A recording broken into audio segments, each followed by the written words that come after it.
Alright everyone, Sticks can go told you so yet again. There's an interesting opinion piece on the Hill right now. It's trending. Link in the description, archived of course, asking the rhetorical question, what if Joe Biden was the better candidate all along? Basically, you got buyer's remorse because now Kamala Harris is the Dem nominee. Did I not several months ago, when this kerfuffle first began, in fact it was before the Biden debate against Donald Trump, did I not point out that Joe Biden was basically the best that the Dems could hope for? That having the incumbency plus simply having Joe Biden there was superior to any other alternative. Swapping him out for literally anyone else would have been a disaster at that late stage in the game.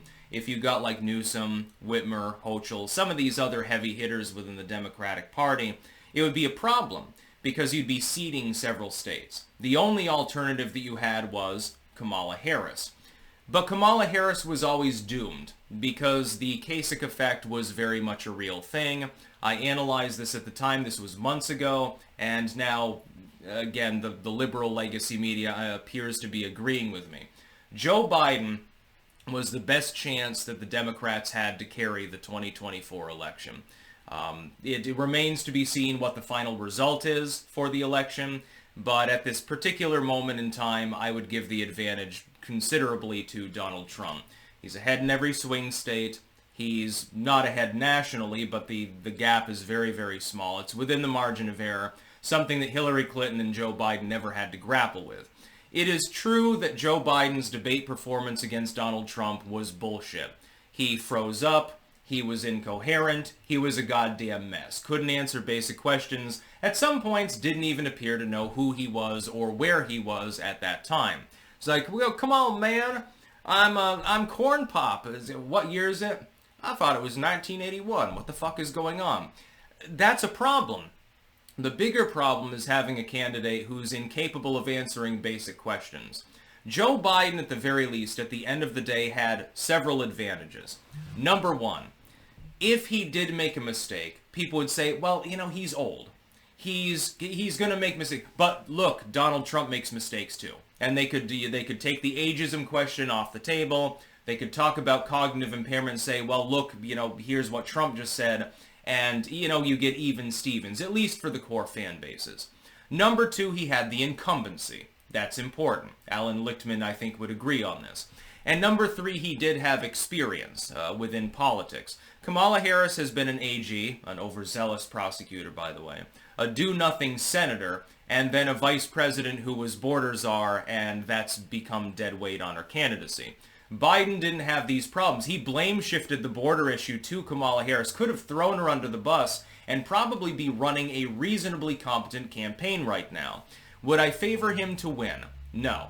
I would still think that it was an 85-90% chance of a Trump presidency incoming, regardless of whether it's Joe Biden or Kamala Harris. Would he have been able to save face and give plausible deniability to the Democratic Party? Yeah, he would have been able to do that. But they decided to shove him aside, and I warned them at the time. And of course, you're not supposed to interrupt your enemy when they're making a mistake, but I'm not a Republican. So I openly stated, look, you're going to regret it if you kick Biden aside, because Kamala is not capable of the kind of campaigning, the kind of interpersonal campaigning that is the hallmark of modern politics. She's not capable of it. Biden is. In one of his more lucid moments, at the very least, he's capable of doing so. He was ultimately, at the end of the day, and this is really goddamn sad to say, and it brings me to tears to have to say it, Joe Biden was the strongest possible candidate the Democrats could have run for the 24 election. Now the buyer's remorse has set in. Belatedly, all of those people who thought that it was a nutty idea all of a sudden are coming to the table and saying, we may have just made a big-ass tactical blunder. Well, no shit, Sherlock. Some of us tried to warn you of this. As a non-Republican, I would like a Democratic Party that is actually functioning. You know, I'd like options. Right now, my options are something that is relatively mediocre. I mean, I'm not saying this about Trump, but the Republicans in general. Mediocre party. They steal defeat from the jaws of victory on a regular basis. They claim that they're going to stand for some principle, then they abandon it as soon as they're elected. Trump and Rand Paul and a handful of others are the only ones, really, Luna and Boebert and a few others. They're the only ones that are propping up actual conservatism, like writ large in general, like with the populist and quasi-libertarian overlap, they're the only ones that are doing that. I have no love for the Republican Party at large. To be clear, I've never registered with a political party. I never will, because, I like to win, so I can't be a Republican.